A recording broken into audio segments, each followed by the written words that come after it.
सबा बानू 19 साल की वो लड़की जो जीडीसी डोडा में पढ़ती थी।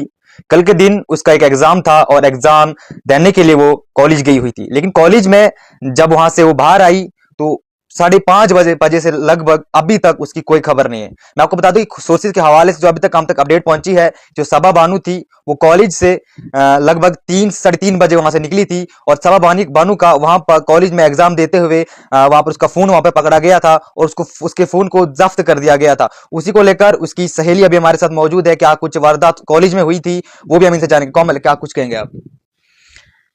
कल सबसे पहले सबा ने मेरे को सुबह फ़ोन किया और उसने बोला कि हम साथ में पढ़ते हैं, मैं तेरे रूम पे आ रही हूँ। तो यहाँ पे रूम पे आई तो हम 1 बजे तक पढ़ने लगे, यहाँ से कॉलेज गए। 2:05 पे हम कॉलेज में पहुँचे थे, तो 2:05 पे हम एंटर हुए थे अंदर क्लास में। तो उसके पास बैग नहीं था, जिसकी वजह से उसने फ़ोन जो है वो अपने पैंट की जेब में रखा था। तो वहाँ पे उसको फर्स्ट डेस्क पे बिठाया और मैं लास्ट डेस्क पे बैठी हुई थी, मेरा रोल नंबर वहीं पे था। तो वैसे ही क्या हुआ, हाँ, माना कि उसने 1-2 बार पीछे मुड़ी थी, वो देख रही थी, बट उसने चीटिंग नहीं की थी। वहाँ से बाहर से एक सर आए तो उन्होंने उसको जो है उन्होंने बोला, हमारे एग्ज़ामिनर जसवंत सर थे, उनको बोला कि इस लड़की के पास कुछ है। जसवंत सर ने बोला कि नहीं, इस लड़की के पास कुछ नहीं है, क्योंकि मैं इधर पे बैठा हूँ, फ्रंट डेस्क पे बैठी थी, तो इसके पास नहीं है कुछ। तो उन्होंने क्या किया, उन्होंने सबा को ऊपर उठाया और उन्होंने बोला कि आप बताओगे कि आपके पास क्या है, नहीं तो हम फीमेल टीचर को बुलाएँगे, तो वो आपकी जो है चेकिंग करेंगे। सबा ने बोला सर मेरे पास कुछ नहीं है। फिर सर ने उसे जो है फ़ोन देखा और फ़ोन ले लिया। फ़ोन के साथ-साथ आंसर शीट भी ले ली और सर ने बोला कि आपको जो है अब फ़ोन घर के लिए नहीं मिलेगा, और साथ में ये भी बोला कि आपको 5 साल तक अब केस लगेगा। मतलब ये सुन के सबा जो है बहुत ज़्यादा डिप्रेशन में चली गई थी। उसने बहुत ज़्यादा रिक्वेस्ट की थी सर से कि सर देखो, मैंने कोई चीटिंग फ़ोन से नहीं की है, मैं क्यों करती, मैं फर्स्ट डेस्क पे बैठी हुई थी, मैंने फ़ोन का यूज़ नहीं किया, मेरे फ़ोन में रिचार्ज भी नहीं है। सर ने बोला कि नहीं, आपको पहले ही सोचना चाहिए था। उसने बहुत रिक्वेस्टें की, तो सर टीचर्स ने किसी ने भी जो है उसकी बात नहीं सुनी, वो रोने लगी। उसी के साथ में क्या होता है कि सर ने उसको एक पेपर दिया, मुझे वो कन्फर्म नहीं है कि वो पेपर क्या था, बट सर ने उसको बोला कि आप इस पे साइन करो। तो सबा ने वो पेपर डेस्क पे रखा और 10-20 मिनट तक वो जो है डेस्क पे बैठ के ही रोने लगी। सर बाहर चले गए, फिर सर अंदर आए तो सर ने उसको बोला कि टाइम नहीं है हमारे पास, उतना टाइम वेस्ट मत करो, जल्दी-जल्दी जो इस पेपर पे साइन करो। तो उस लड़की ने फिर मजबूरन जब उसको फ़ोर्स किया गया तो उसने मजबूर होके जो है उस पे साइन किया, तो वो रोते-रोते जो है वहाँ से फिर चले गई। जब सबा सुबह आपसे मिली थी, कोई परेशान थी?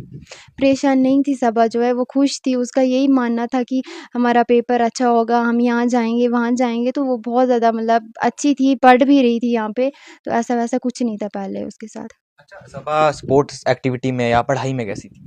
वो स्पोर्ट्स एक्टिविटी में उसको जो है बहुत ज़्यादा इंटरेस्ट था, उसने नेशनल लेवल पे कबड्डी भी खेली थी, मतलब एक हिसाब से देखा जाए तो स्पोर्ट्स प्लेयर भी थी। बट उसका जो मेन गोल था वो आर्मी में जाने का था, तो वो पढ़ने में भी बहुत ज़्यादा अच्छी थी। अच्छा, उसके घर वालों तक इन्फॉर्मेशन किसने पहुंचाई या उसके घर वालों ने आप तक इन्फॉर्मेशन पहुंचाई?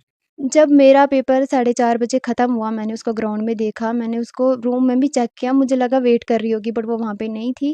फिर हम ऊपर बस स्टैंड पहुँचे तो फिर मैंने उसकी मम्मा को फ़ोन किया, मैंने बोला आंटी सबा रूम पे पहुँची? तो उन्होंने बोला कि नहीं।